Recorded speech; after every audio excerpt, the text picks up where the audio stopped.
This war is not just political.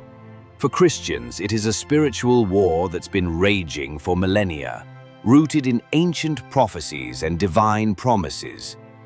For politicians, it's a struggle over land, power, and identity, an age-old conflict of territory and nationhood.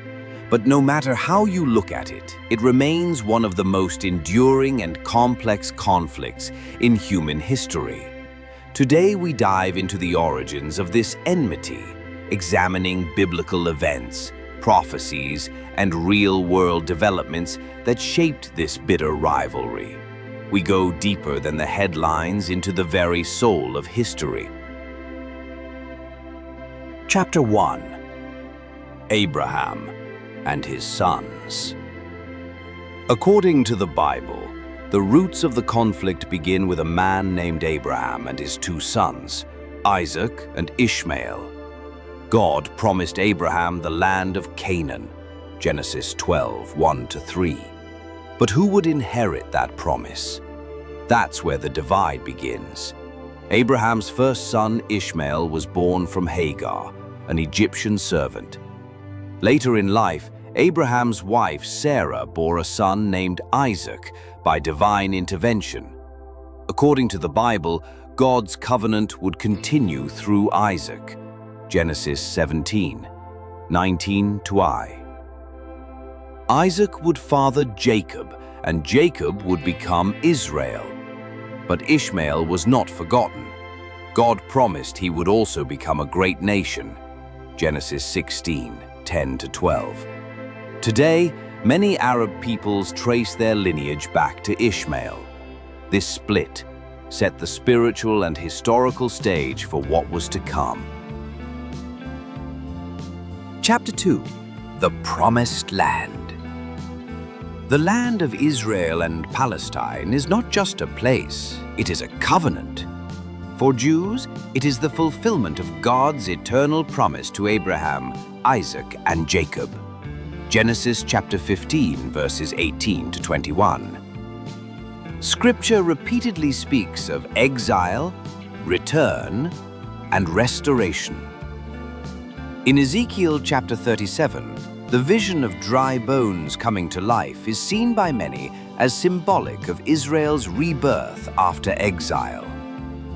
In 1948, the modern state of Israel was born. For many Christians, this was the fulfillment of biblical prophecy. Chapter 3. The Palestinians and the Nakba. But that same year, 1948, was a catastrophe for Palestinians. Over 700,000 Palestinians were displaced. Some fled in fear. Others were forcibly expelled. Entire villages were destroyed. Families separated. Communities lost. Today, millions of Palestinian refugees live in exile. For Palestinians, the Nakba is not just history, it is identity. May 15th is remembered as Nakba Day. Chapter 4. The Six-Day War and Aftermath. In 1967, the Six-Day War changed the Middle East forever.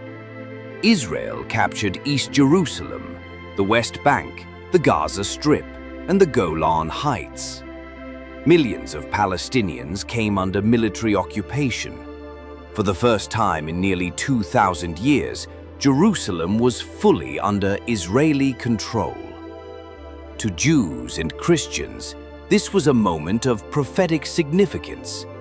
To Muslims and Arabs, it was a moment of deep loss. Chapter 5. The Spiritual Warfare. This conflict is more than territory politics or flags. To many believers, it is a war between light and darkness.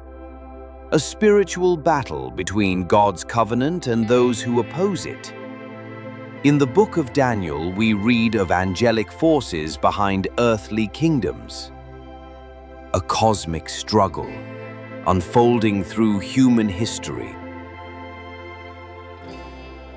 Chapter 6. Jerusalem, the city of God. Jerusalem is not just a city, it is the city where God placed his name. In Zechariah chapter 12, it is written that in the last days Jerusalem will become a heavy stone for all nations, a burden no one can lift. In the book of Revelation, Jerusalem is the focal point of the final battles, the place where the Lord returns and the nations are judged. Armageddon is not just a battlefield.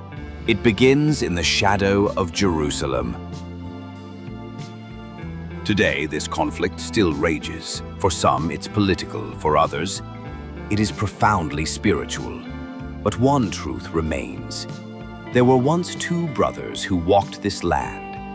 And perhaps, in God's eyes, they still are brothers. Blessed are the peacemakers, for they shall be called children of God. Matthew 5:9. Thank you for watching. If this message touched you, or made you think deeper about what's really happening in our world, then please don't forget to like this video and subscribe to Every Day with God. Here, we explore the Bible not just as a book, but as a living message that still speaks into today's most difficult questions. Now, I want to hear from you.